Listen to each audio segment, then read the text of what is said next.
It's a privilege to open today's press conference as we prepare once again to welcome the largest gathering of pilgrims in the United States in honor of Our Lady of Guadalupe.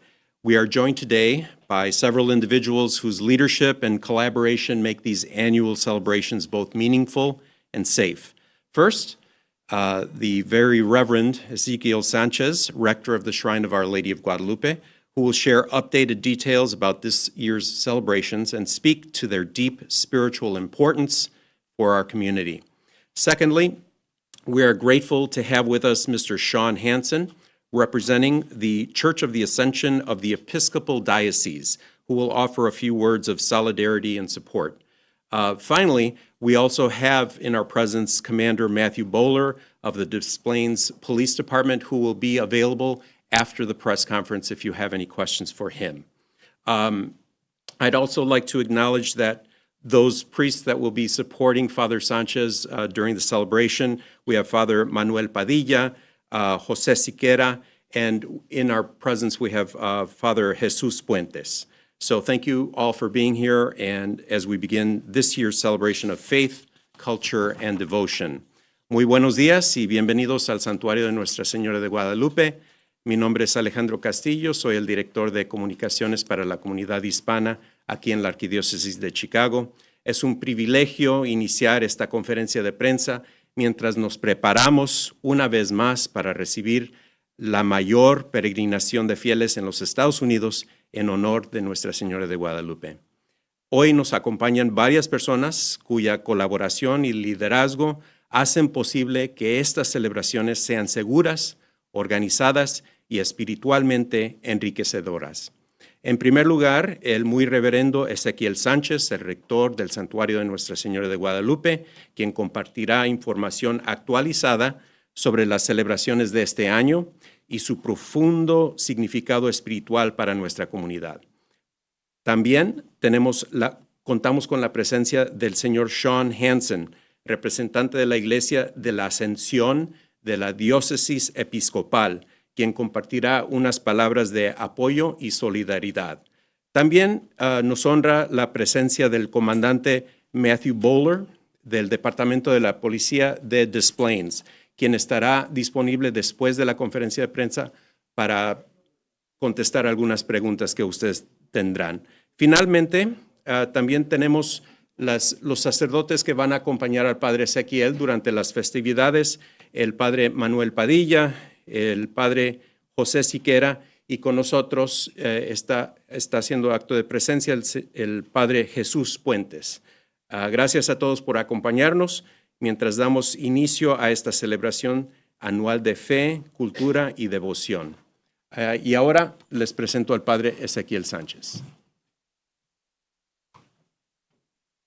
Good morning, everybody. It's a nice and chilly day today, isn't it? But it's wonderful because we're used to it. We're Chicagoans, for heaven's sakes. Who told us to live this far north, right? Thank you all very much. Every year we come together, and we thank you for helping us communicate to everyone.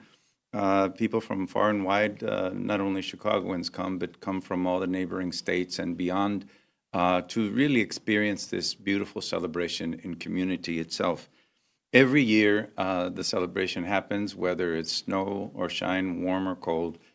It's open, and we here at the Shrine of Our Lady of Guadalupe do everything possible to make it as a good experience as we can. All of our volunteers, we have almost about 400 volunteers that have been training and preparing for the pilgrims who come. So often folks ask us how many people are coming. Well, it depends a lot on every year is a different circumstance. Primarily, the biggest factor is the weather. Also, any other concerns that people might have. Every year is different, primarily because the lives of people are different. Aging, health issues, and those kinds of things are very pertinent to people participating. But most of the time, people come primarily because there's a great need in their life. And an experience such as this is a real balm, is a real moment of healing for them.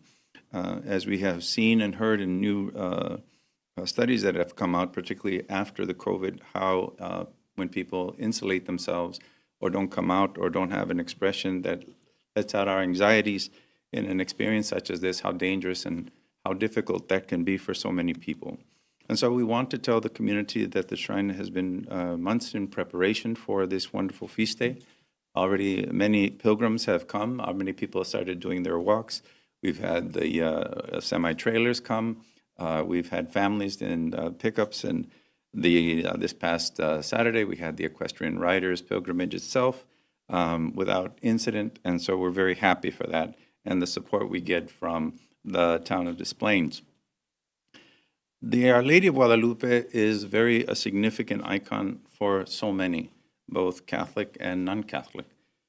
It calls everyone to a community. It calls us all to come to share in a common faith, above all, an expression of caring for one another. We've recently had this past fall the presence of La Virgen Peregrina, the Pilgrim Virgin, an exhibit that came to the shrine. Over 82,000 people came to visit that beautiful exhibit, that beautiful image of Our Lady that was brought in from Mexico City. She's currently at St. Patrick's Cathedral in New York City, and so she continues to do her work. Beginning from there, we saw very clearly the anxiety that people have experienced concerning the more recent developments that have happened when we now enter into a new moment in terms of actions regarding immigration. We have always had issues concerning immigrations from pilgrims from everywhere. It is not a new thing. We got decades waiting for our government and our communities to come with a viable solution to help people regularize and heal their relationship with our brothers and sisters in the country. No one wants to hurt anyone as much as we want to participate in the great project, which is the United States. And people have different experiences or feelings about the way it happened that may be so, but it often turns up that the people in the middle are the ones who have to deal with whatever policies we had at the moment. And so we've asked as the community to say a very special protocol this year. I've been calling on the community to take some courage and come to the pilgrimage. However, if people don't feel safe, if people don't feel comfortable in coming to make their pilgrimage for whatever reason, be it the weather, age, illnesses, or whatever concerns they might have, it's okay. It's okay. We will be live streaming most, if not all, of our masses and services. We'll be able to share our prayers and our concerns with them and for them. We invite those who are able, who are healthy to do so, and have traditionally do so, even those who haven't done it before. This is a great way of showing solidarity and praying for peace, praying for more peaceful days in our own society, as well as the communities that we affect outside of this society. We're praying for peace among neighbors. We're praying for peace in our nation. We pray for our president. We pray for those who are involved in political office. We pray for our governor and our mayors, all of us who come together because we know one another.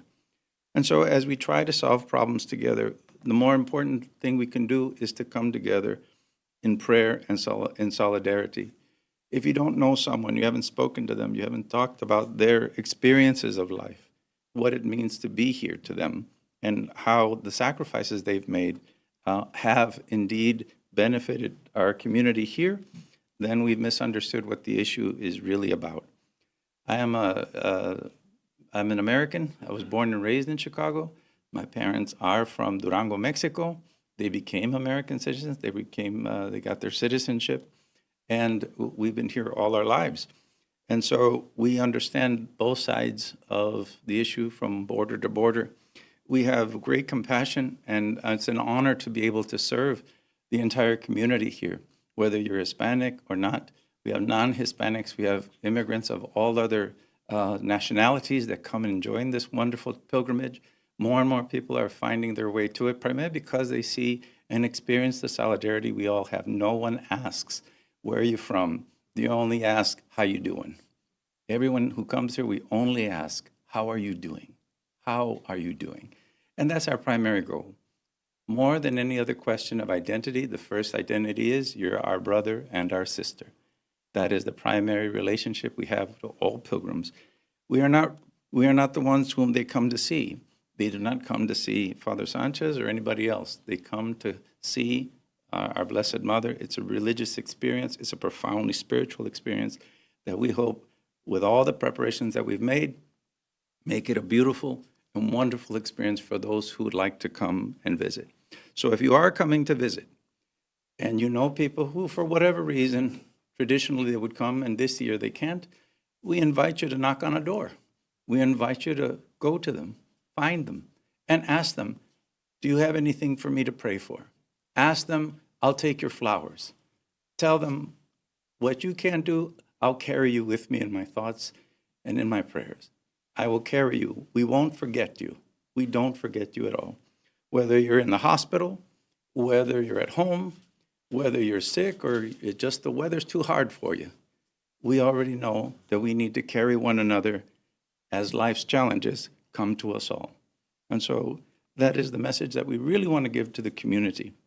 En este momento, nomás quiero informar a toda la comunidad, les quiero dar la más cordial bienvenida. Invitamos a todos a decir pues, que todos estamos caminando, preparando esta gran celebración de la Virgen de Guadalupe que hacemos cada año. En el otoño de este año, nosotros teníamos el privilegio de recibir de la Basílica de México la imagen de la Virgen Peregrina, una escultura hecha desde la Ciudad de México que caminará para alimentar y a levantar el espíritu de la gente. Originalmente, cuando hicimos esto, era con la intención de educar a la gente un poquito más sobre quién es María y por qué ella es tan importante. Cuando ya llegó aquí al Chicago, la condición ha cambiado, entonces su importancia fue elevada. Mientras que ella estaba con nosotros aquí en Chicago, aquí en el Santuario de Guadalupe, más de 87,000 personas vinieron a visitar a la imagen de la Virgen Peregrina. Esto nos dio mucho a entender de que la comunidad quiere desahogar su ansiedad, quiere desahogar lo que ellos tienen en el corazón. Y la Virgen de Guadalupe, venir a ver a ella, a rezar con ella, a través de ella, sus peticiones vayan con Dios. Ellos tienen toda la confianza en ella. Por eso nosotros, al preparar todos los eventos guadalupanos, comenzando ya con los traileros, la cabalgata, y todo ha pasado pacificadoramente, han pasado muy bien, o sea, sin percances. Ahora estamos preparando para el 11 y 12. Nuestra anticipación y esperanza es que todo seguirá en paz, puesto que venimos para rezar por la paz. Venimos aquí para rezar unos con los otros. Personas decidirán no venir este año por muchas razones, por edad, por el frío y por otras razones más. Pedimos a la gente que si se siente que no puede venir, no se preocupe. Está bien. Cuídese usted mismo. Protéjanse. Atiendan su necesidad.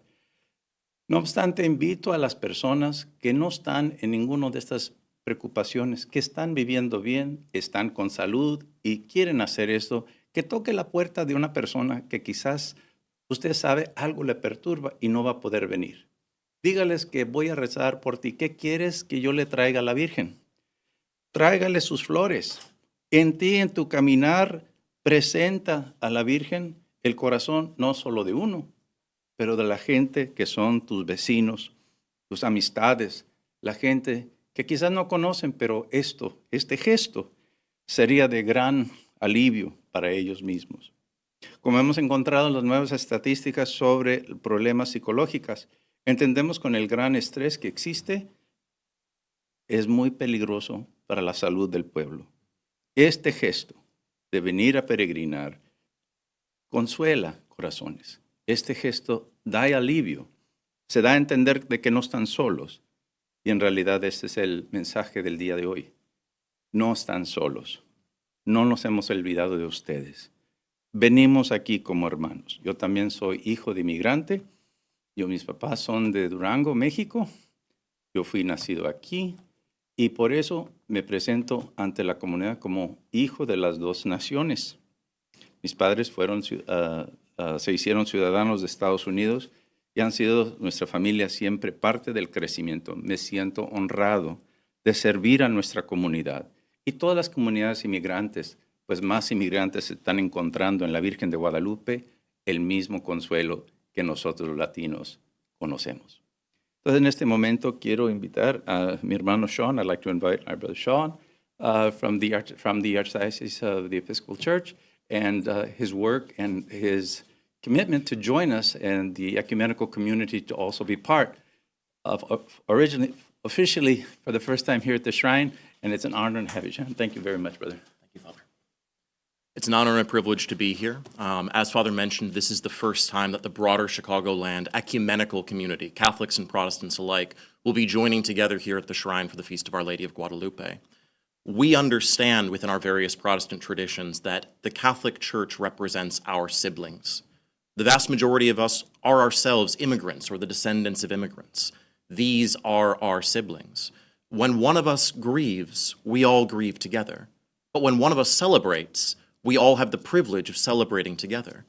And so to have the opportunity to come together in peace and love to celebrate with our siblings on this important day brings us joy. Our hope is to be present as living symbols of unity, bracketing the theological divisions that have once riven our traditions, and coming together in peace, in joy, and in prayer as we all honor our mother. Mary holds an important place in Protestant traditions as well. God is central to all of us. And so as we come, we will be carrying prayers and petitions and flowers on behalf of community members who aren't able to attend, whether for cold, whether for fear, whether for illness. But together we are one, and together we are stronger than we are apart. It is my conviction that each of us needs all of each other, always. And when we have the opportunity to live out that conviction in faith, we are all made stronger for it. So again, Father, I thank you for this opportunity and for the privilege of being part of this community on this day. Thanks for joining us. So the details of the pilgrimage, some of you well know already. So before we leave today, we have our packets for for our media and for where we're going to be coming through things and parking and all that great stuff. So we'll be ready to welcome everybody again. We're preparing. All of our team has decorated like crazy. We want to make sure this place that when you get here, man, it looks beautiful, and it's a wonderfully, beautifully happy and very spiritual experience that you have. So for now, I'd like to open if you have any questions, if you'd like to say anything, be happy to respond. Father, I know that you said previously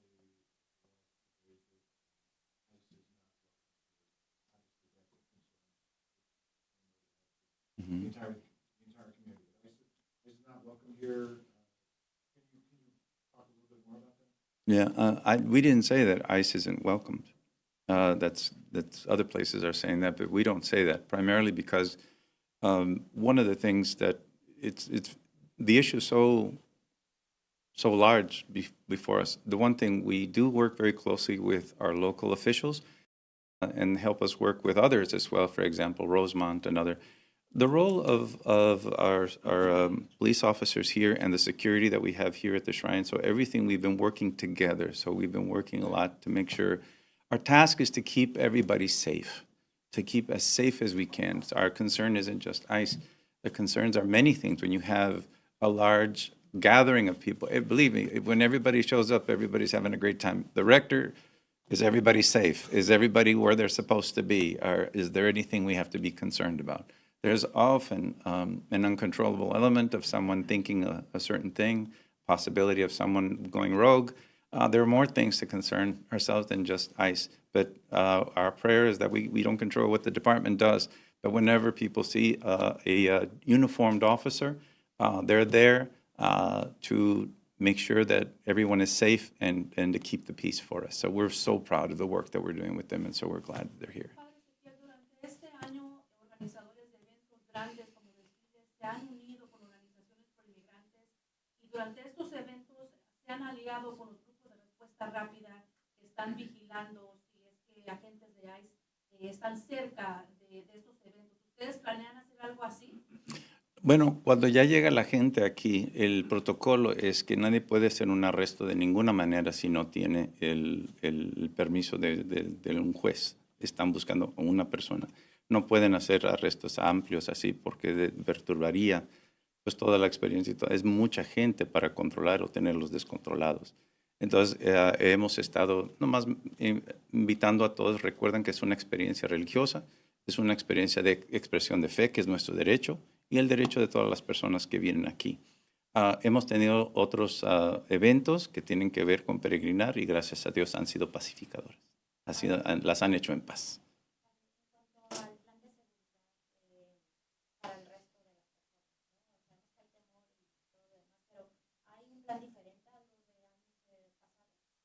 En realidad, la única cosa que queremos dar a entender en la comunicación que estamos haciendo ahorita es que cuando la gente ve la policía, quiénes son, no todos son iguales. Diferentes oficiales tienen diferentes papeles. El papel de los oficiales en la cual estamos trabajando es que cuando los vean están para servirnos, no están para preguntarnos o hacer redadas, no estamos aquí, no están, ese no es el ministerio de ellos, eso nos encabeza, ¿no?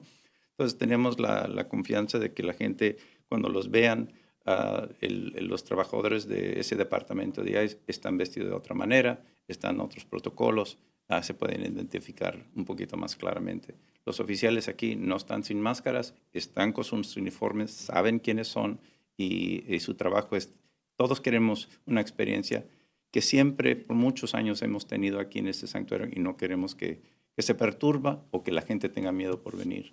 Pero claro, cuídense. Si se sienten con mucho temor, no es necesario que vengan. Por eso pido a todos los demás que no estamos en esa situación. Podemos caminar, podemos hacer. Miren, en verdad, no es suficiente decir que una persona anda sufriendo y nomás decir, pobrecito de ellos. No es suficiente para decir, ay, qué pena que es lo que les pasó esto. Si no podemos hacer una cosa tan sencilla, cuando venga la necesidad más grande, como comida, ropa, otra necesidad que tengan que necesitar el suelo, y la respuesta es la misma, pobrecito de ellos, no hemos aprendido nada. Tenemos que, aún de lo pequeño, empezar a dar nuestra respuesta de solidaridad, ¿no? Father, what protocols do you have in place if ICE does show up? What are you telling people coming, what to do if ICE? Well, once again, we don't control ICE. So I think in terms of protocols, we don't want to tell everybody what our security plan is. But we do tell people that if you don't feel safe about coming, as I mentioned, it's okay because there's some elements that are just beyond us. And so we don't know from how far away they're walking, what happens all the way until they get here. We don't control that. And so to tell people, should you or shouldn't you, that's the decision and wisdom of each person. But what we will say is that when you get here, there'll be a welcome for you. That we know once you're here, you can at least come for what you came for. Come to see her. We're here not to throw a party. We're here not to have a parranda. We're here to have an expression of faith and unity together. Our brothers and sisters from all around, not just Catholics, are coming and saying we need to be having spaces for us. And people are hearing not just the call and the needs of immigrants, but the call and the needs of so many that an experience like this is so necessary. Father, what has your message been for those who have felt unsafe here for the first time, for the first time since they've arrived here? The U.S. bishops in November came out with a statement, so I defer to them. But the primary concern is, first and foremost, we recognize that countries have a right to their immigration policies. The issue isn't so much the policy, because we've been at this for decades. We've been asking for immigration reform. This is not a new thing. What's new this year is the manner in which it's being implemented, or at least the security for it, or how people are being deported and sent. The concern is that it sounds and at least it looks like an overreach. And so many leaders, both faith leaders and our political people, are trying to bring that issue up. It's not so much the immigration issue as much as the way it's being enforced that is really bringing concern to the people. Is it overreaching?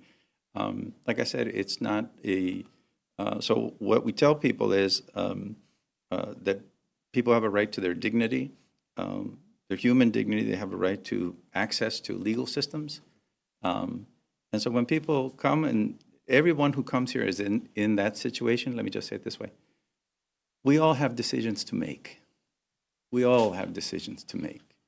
some are making because they just arrived and it's a quicker decision to just go back home than to live under this condition.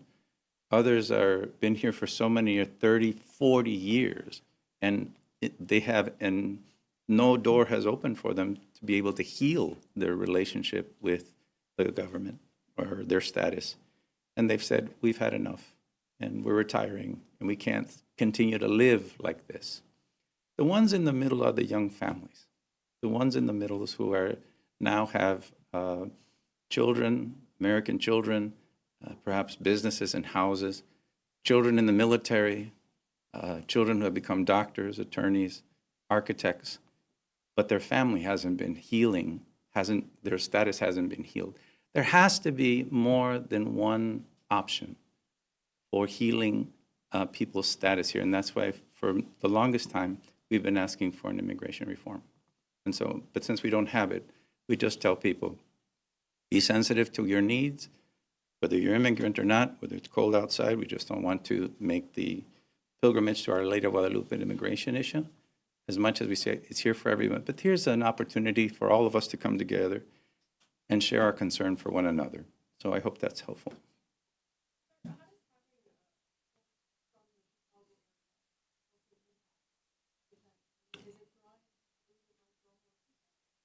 Well, let's just say that, this Pope Pius VI once told one of his people, he says the difference between advising the Pope than being the Pope. So one thing is to be the man, the other one is where he came from. He clearly has a sensibility for the U.S. and our political movements, our history. He's just like every other Holy Father from wherever they come, they know their history and pretty much where the community is. He is the man who spent many years in Latin America, so he knows that whole situation as well. He knows America. He knows both North and South America and how we're tied to one another in a common history. I think he expressed himself very clearly when he said that what I just mentioned, what the bishops have been telling, is the teaching of the church is that governments have rights to their laws, but how you implement them is where the moral question comes in. And that's what he calls us to moral behavior concerning our laws and how do we implement them. So the fact that he was able to see that tells me that he understands the issue, not just for the United States, but things that are happening around the world concerning immigrants in their countries. Father, is there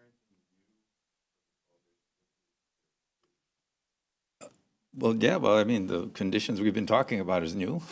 So I think the new thing that we're wanting to make sure for everybody who comes is, like I said, every year is hard. It's not the same as you had last year because of the weather, because of different things. We're going out of our way this year to make sure you have a more festive experience, the more welcoming experience. All of our volunteers have been trained in a very special way to be sensitive to current things. Not only do people come here because of their migration status. Last year, for example, we had a gentleman walk on his knees, and then you asked him, "Why are you on your knees?" And he says, "My daughter needs a transplant, and my faith is my only hope. I have no money." And so people are coming with real human needs. And so different people come for different reasons. Some people lost a parent. Some people lost a job. Some people are having the best time of their life. Other ones have been hurt because of the economy or different reasons. They're concerned about their well-being. Whatever human experience has come to us, this is a place where they can channel that energy, come to prayer, come together and say, we are not alone. We're going to deal with what's coming in 2026 with hope and faith. That's what my prayer when people come here, take home. I did it. I did it. I have trust again. It's hard to trust today. And we seem to have a problem with, let me say the religious word, mercy. We're having trouble with mercy in our country. To say that everybody's the same is not merciful. It's not really listening. It's not hearing. And so we have to solve problems. One, yes, always with justice. We have to always answer whatever social structure and problems we're dealing with. Of course, there will be many. But as we deal with justice, we must temper our response to it with a little sense of mercy and a little sense of well-being of everyone. Mija.